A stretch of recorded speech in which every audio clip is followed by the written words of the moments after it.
जय हिंद दोस्तों। आज एसआई की प्री की सीरीज का आज मैं आखिरी वीडियो ला रहा हूं।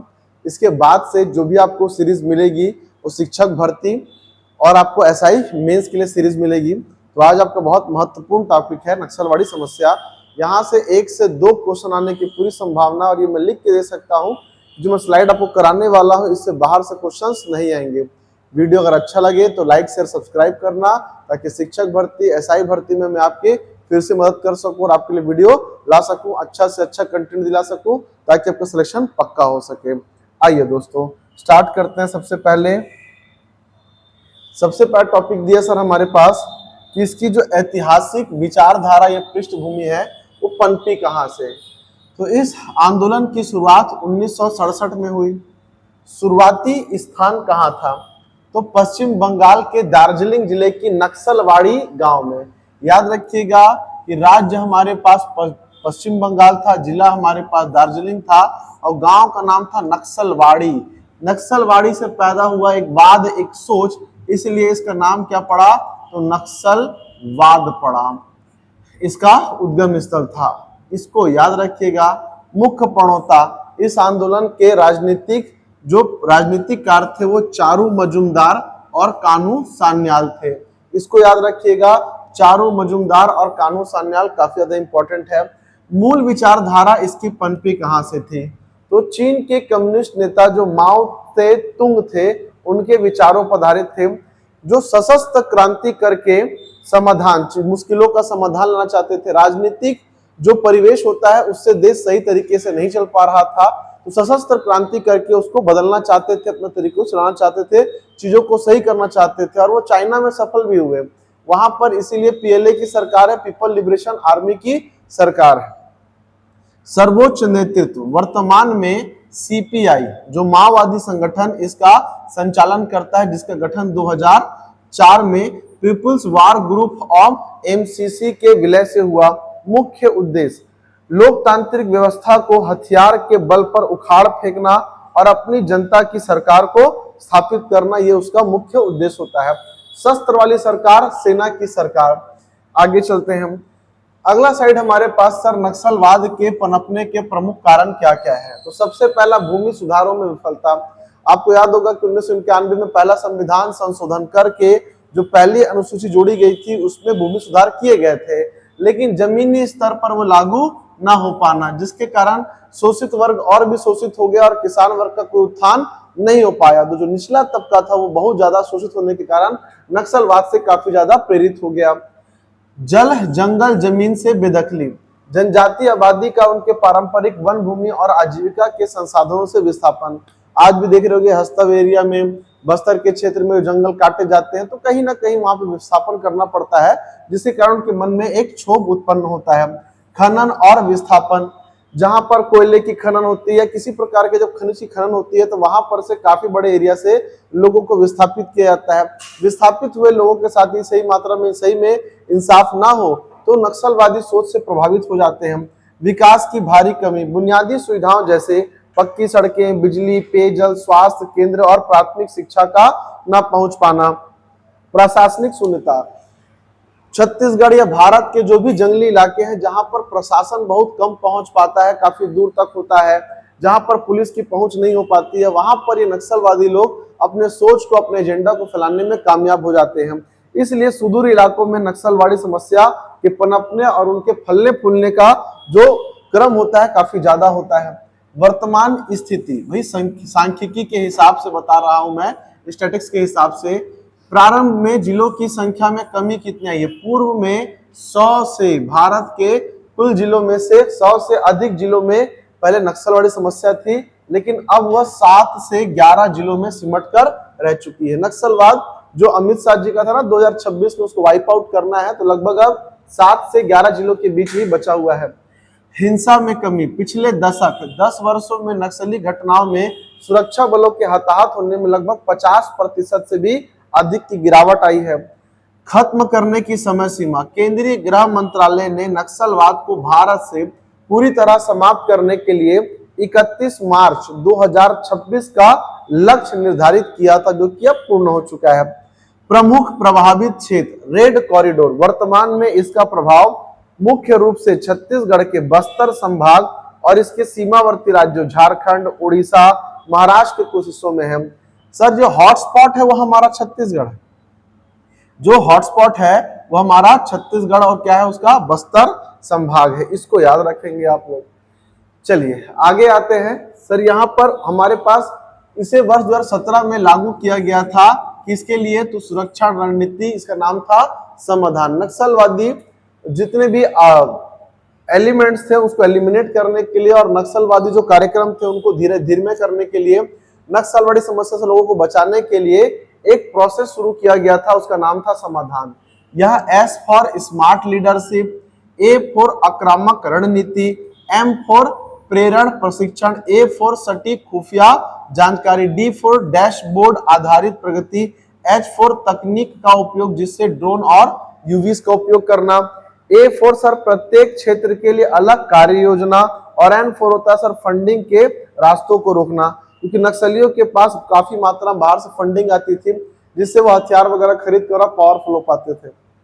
अगला साइड है कि विशेष सुरक्षा बल, नक्सलियों से लड़ने के लिए विशेष सुरक्षा बल बनाए गए थे।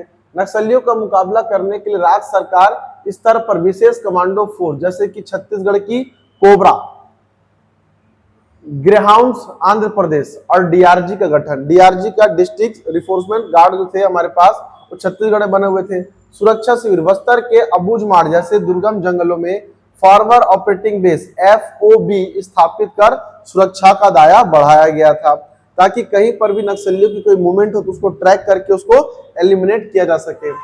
भैया विकास की रणनीति क्या थी, तो भैया यहाँ पर विकास की रणनीति ये थी कि सर अगर विकास करेंगे तो नक्सलवादी जो समस्या है उससे निजात मिल जाएगी। तो काफी शॉर्टकट में इसको निपटा देते हैं। आकांक्षी जिला कार्यक्रम, आप लोग को पता होगा छत्तीसगढ़ में कई सारे जिलों को आकांक्षी जिला भी घोषित किया गया।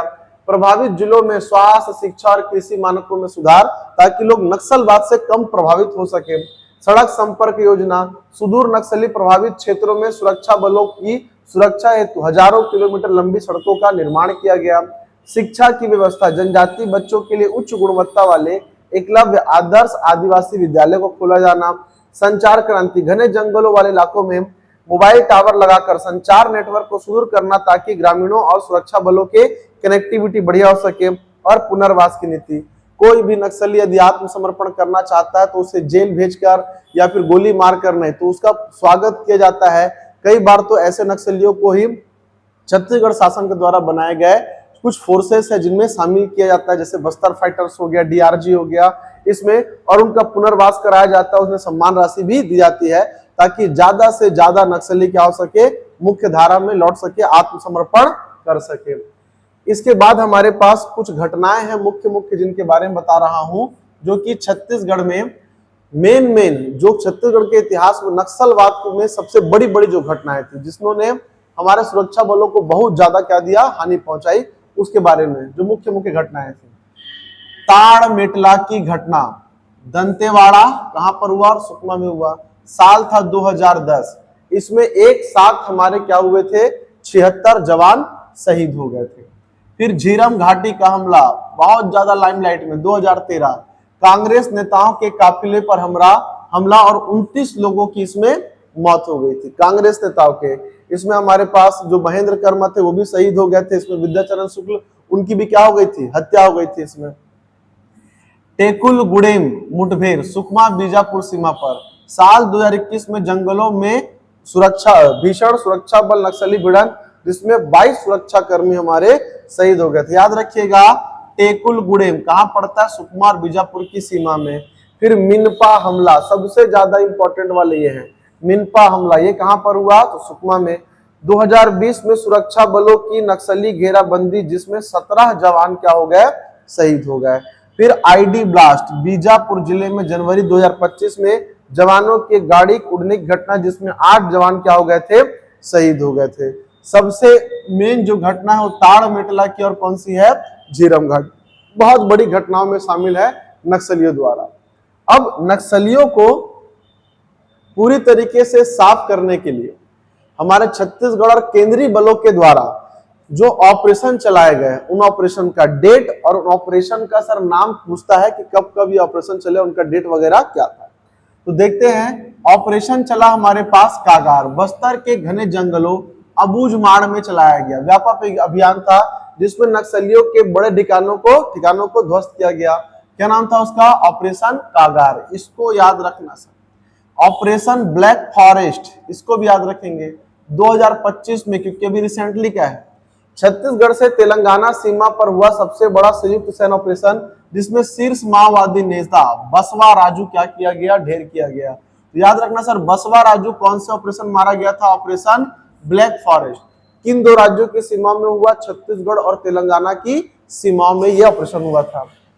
अगला है ऑपरेशन ग्रीन हंट। 2009 से 10 में केंद्र और राज्य सरकार द्वारा रेड कॉरिडोर को साफ करने के लिए शुरू किया गया था अर्धसैनिक बल अभियान था। नाम क्या था उसका? Green Hunt. ब्लैक फॉरेस्ट और कागार क्या करोगे? याद रखोगे। ये हमारा सलवा जुड़ूम काफी ज्यादा क्या था? इंपॉर्टेंट था। इसको चलाया किसने था? महेंद्र कर्मा ने। 2005 में स्थानीय आदिवासियों द्वारा शुरू किया गया जन जागरण आंदोलन, जिसके बाद में सुप्रीम कोर्ट ने इसे क्या करा दिया था? बंद करा दिया गया था। इसका नाम था सलवा जुड़ूम। इसको चलाने वाले मेन नेता थे महेंद्र कर्मा। बाद में इसी का बदला लेने के लिए नक्सलियों ने झीरम घाटी हमले में महेंद्र कर्मा को मार दिया था। महेंद्र कर्मा को बस्तर का टाइगर भी कहा जाता था, बस्तर का टाइगर भी कहा जाता है, इसको याद रखिएगा। उसके बाद हमारे पास यहाँ पर दिया हुआ है डिस्ट्रिक्ट रिजर्व गार्ड डीआरजी। स्थानीय आदि डीआरजी क्या है? तो भाई देखो, स्थानीय आदिवासी और आत्मसमर्पण कर चुके नक्सलियों का विशेष पुलिस बल जो सबसे ज्यादा क्या रहा? सफल रहा। भाई बोलते ना, घर का बेदी लंका ढाए, तो जो नक्सलियों के बीच में रहा है, उनकी मूवमेंट, उनकी कार्य पद्धति, उनके लड़ने के तरीके, ये सारा कुछ कौन जानता है? जो साथ में नक्सली रहे हैं। अब उनको और ट्रेंड करके अपने बंदों को सारी खुफिया जानकारी देकर जब उसको आगे भेजा जाता था, तो सबसे ज्यादा नक्सलियों के विरोध में सफल कौन होते थे? डीआरजी के जवान। क्योंकि इनमें खुद नक्सली क्या होते थे? पूर्व आत्मसमर्पित नक्सली इसमें शामिल होते थे। नियद नीला नार योजना, ये 2025 की योजना है, काफी ज्यादा इंपॉर्टेंट। आपका अच्छा गांव, इस नीति के तहत नक्सल मुक्त हुए इलाकों में बिजली, सड़क और स्कूल पानी पहुंचाना होता है। नियद नीला नार का मतलब ही क्या होता है? आपका अच्छा गांव होता है। अगला, नक्सल पुनर्वास नीति। आत्मसमर्पण करने वाले नक्सलियों को मुख्य धारा में जोड़ने के लिए आर्थिक मदद, मकान और रोजगार देना। अगर कोई आम अपराधी आत्मसमर्पण करता है तो उसको आईपीसी के सेक्शन के तहत उनको सजा होती है, लेकिन अगर कोई नक्सली आत्मसमर्पण करके आता है, सजा नहीं होती, उसको और सपोर्ट किया जाता है ताकि उसको देखकर बाकी नक्सली भी डरे ना, और ये सुविधाएं पाने के लिए वो भी क्या करे? तो नक्सलवाद को स्विच करके आगे बढ़े। ठीक है, चलिए आगे देखते हैं। ऑपरेशन कागार, ऑपरेशन ब्लैक फॉरेस्ट ये तो हो चुका था। ऑपरेशन मानसून, यहाँ पर हमारे पास एक और है, इसको याद रखिएगा। ऑपरेशन मानसून, बारिश के मौसम में नक्सलियों के छिपने और हमला करने के जो इलाके होते हैं उसको ध्वस्त किया जाता है, क्योंकि बस्तर जो होता है, बस्तर जो है उसे साल वनों का द्वीप कहा जाता है। बरसात के समय बस्तर का जो रेंज है ना, वो कई छोटी छोटी नदियों की धाराओं में बट जाता है और वो आइलैंड बन जाता है। तो ऐसे में नक्सलियों की मूवमेंट क्या हो जाती है? कम हो जाती है, और जमीनों के अंदर सुरंग बना कर रखे रहते हैं, उनमें सब पानी भर जाता है, उनकी छुपने की जगह सीमित हो जाती है, तो उनको पकड़ना और उनका जो ऑपरेशन खिलाफ करना क्या होता है? काफी ज्यादा आसान हो जाता है। ठीक है, उसको बस याद रखेंगे। तो इतने कंटेंट हमारे पास किसके थे? नक्सलवाड़ी समस्या के। इतने कर लेने से आपको जरूर क्या होंगे सर? क्वेश्चन यहाँ पे एग्जाम्स में भिड़ेंगे। ठीक है, तो ये एसआई की सीरीज का आखिरी क्वेश्चन था, आखिरी वीडियो था। इसके बाद हम लोग मिलेंगे मंडे से, जहाँ में शिक्षक भर्ती और उसके बाद एसआई के मेंस की तैयारी कराऊंगा। जय हिंद दोस्तों।